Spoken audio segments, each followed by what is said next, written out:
Hi everybody, this is Maria, and today I'm going to be talking to you about Midsummer Night's Dream. I at least will hope to be doing it because I've tried filming this about 10 times and kids today are not as cooperative as I would like, specifically my 2-year-old. Shocking. Okay, I am way behind on Shaketube by Lucas Schist books, but I'm really excited to get to participate even as much as I can. So if you've not checked out Lucas Schist books, is putting on a read-along for different Shakespearean works over the course of three months or so. So I will link down to that below. And anytime you get to read Shakespeare, I really recommend it. If you are unfamiliar or nervous about it, please pick up a picture book version or listen to it on audio, but better yet, even watching a stage or screen production. That's what libraries are for. There's enough streaming things. You could probably find one without much problem. But I'm really recommend that before you try and read it, because then you get the characters firmly in your head and you know kind of what's going on. You don't get hung up on the language. That said, it really is beautiful language and it's so funny when you really take it apart.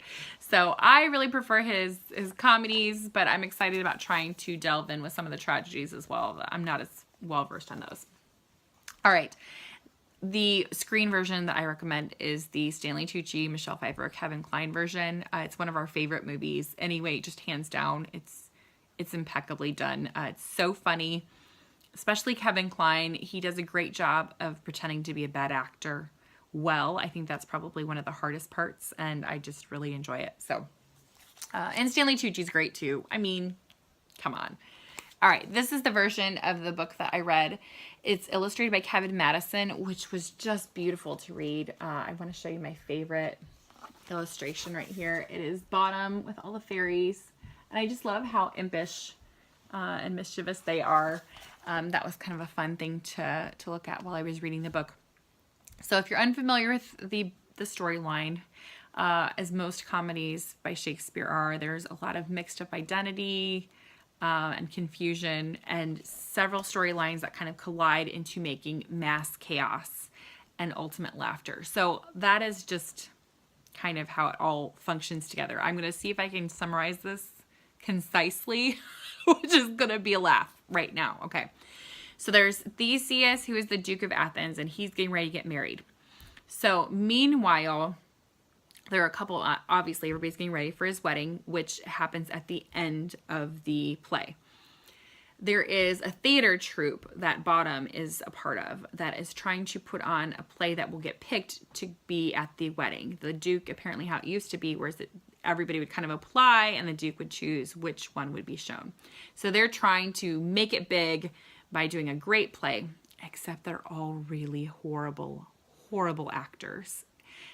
And that's just funny to watch. So throughout the course of the play, they kind of are rehearsing, and then Bottom gets separated because things, and then at the end they put on the play. And so you get to kind of have a play within a play, which is classic Shakespeare.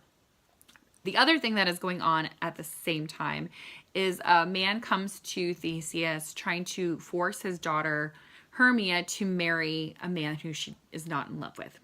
Hermia is in love with Lysander, but is supposed to be marrying Demetrius.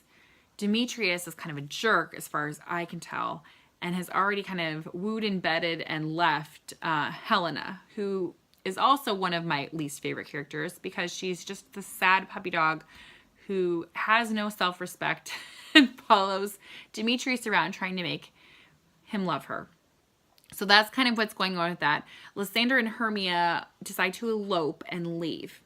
Meanwhile, Helena, thinking that she can get Demetrius to fall in love with her by telling him their plan, they all go after each other. And then Puck, who is the third thing that's going on simultaneously, is there's Titania and Oberon, who are the king and queen fairies. And they're having a lover's tiff because Titania just adopted a kid, basically. And Oberon feels like there's not enough time and love left over for him, which I thought was funny to read as a grown-up because we all know that's kind of hard and it happens, but even to the best of us. So especially, it was just like, come on, she's trying to take care of a kid. And he's like, why don't you love me as much anymore? Anyway, so that's kind of happening on. Puck is the manservant of Oberon, and he likes to create a lot of mischief. And so in trying to help Lysander and Hermia and Demetrius and Helena, he puts the wrong potion on the wrong people, and everybody falls in love with Helena instead of Hermia, and then it all goes to crap. So that's kind of that. At the same time, Puck has made Bottom, who is the lead bad actor, into the man with the donkey head, and then making Titania, the queen of the fairies, fall in love with the man who is now a donkey. So that's kind of the setup of what's happening. I guess that was concise, even though it doesn't feel like it.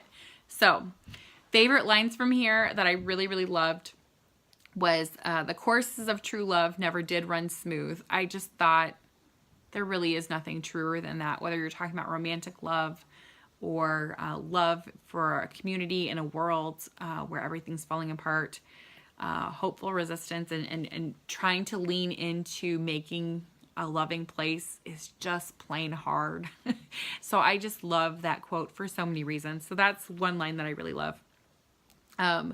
Another one about the whole let's play hard to get was, the more I hate, the more he follows me. The more I love, the more he hateth me.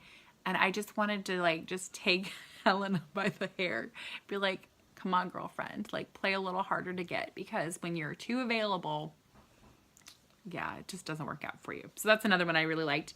Another one, love looks not with the eyes, but with the mind. For me, that line is perfect because intelligence is just one of my biggest turn-ons. There's nothing better than somebody who knows what they're doing. I don't know. Captain Picard is my favorite captain from Star Trek, and my husband, I mean, if I see him spouting off something or eloquently summarizing some point, I just it's my favorite. So I'm a nerd at heart, and I just love smart. So that I love that line.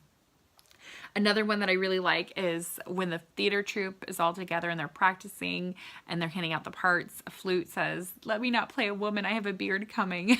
I just thought that was hilarious. That insecurity when he's just like, I don't want to be the one that looks most like a woman, but I am. I thought it was brilliant that Shakespeare kind of makes funny the fact that men play all the parts. Another part in Bottoms, we will rehearse most obscenely and courageously, take pains and be perfect. Just, I feel like that should be everybody's credo of, we will rehearse obscenely and courageously. That's where I am anyway. Another great line, reason and love keep little companies these days. Yeah, there are a lot of times where I've been in relationships where I feel like I might love them, but it's not a reasonable decision to be with them. I've watched several friends go through that. I have one of my friends doing that right now. And I just keep telling her, sometimes love is not enough, and you have to have the reasonable choice to separate so you don't go crazy. So I just thought that was a kind of fun thing. I remember this, that just reminded me of a book I read that I'm still trying to remember the title of. I read it, I think it was in middle school. I got it from the public library, and it was just a book that talked about different Shakespearean characters and how they teach us life lessons. And it was a great book. It always stuck with me. Probably one of my first exposures to several of the characters from Shakespeare that I hadn't been familiar with. And I don't know who wrote it or what the book was called, because I was in middle school and I didn't write those things down then. So if you can remember what that book might be, or if that sounds familiar to you, put it in the comments. Because Shakespeare has a lot of life lessons in it. Another line we really like at our house, I go, look how I go, swift as an arrow from the tartan's bow. We like to say that whenever we're pretending to be very fast.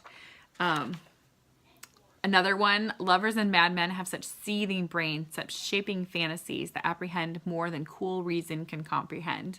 And I think, a lot of times love can feel mad and just crazy. And again, the whole ideas of love and reason and doing things that make sense are just such playthings for Shakespeare in this piece of art, and I just really love it for that. Another thing, when they're doing the play at the end, the line, there's a guy who's trying to talk to the Duke about what his options for the plays are. And he's trying to convince him that really Bottom's play troupe is like the worst one. You should not pick it. And he says, but by 10 words, my lord, it's too long. Not one word apt, one player fitted. Like he's saying, it's just so bad. Even if it were just 10 words, it would be way too long because it's that bad. And it reminded me of how, I guess, all of history, we've probably all intentionally liked to watch bad things to make fun of them. Reminded me of Sharknado and like just some of the B-rated movies that we have loved just because it's so bad you love it. I guess it was a thing in Shakespeare's age too. And then finally, the whole lovers to bed, 'tis almost fairy time. We say that at our house now because it's become a part of the fabric of our life. It's just quoting some of these lines that we love, and which is another great reason to watch these with your families, especially with kids, so that they're not intimidated. My kids are not scared of Shakespeare because we just play with it. It's just like regular theater and regular movies, just a little bit fancier. So anyway, I just wanted to share that with you. I will hopefully be getting to review more Shakespeare soon. If you have, again, wanted to participate in Shaketube and you feel behind, or you want to talk about Midsummer Night's Dream, go ahead and do that in the comments. Especially if you know the name of that book that I'm looking to. I really seriously would love to reread that as an adult, where it's talking about Shakespeare characters and the characteristics that they teach us in life lessons. I would love to figure out what that book is again. So I will talk to you all later. Bye.